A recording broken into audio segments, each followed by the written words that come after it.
மத்திய அரசு ஒரு தூதுக்குழு நியமனம் பண்ணியிருக்கிறாங்க. இந்த ஃபாரின் டெலிகேஷனில் 7 எம்பிஸை நியமனம் பண்ணியிருக்காங்க.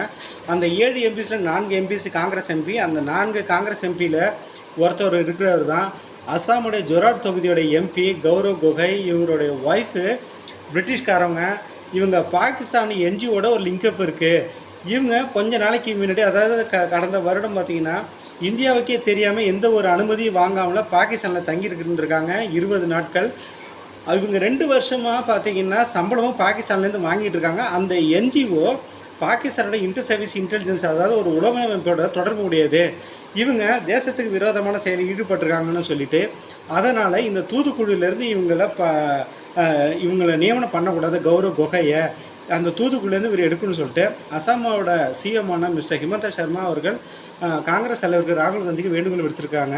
இவங்க எப்படி பாகிஸ்தானுக்கு எதிராகவும் இந்தியாவுக்கு சப்போர்ட் பண்ணி இவங்க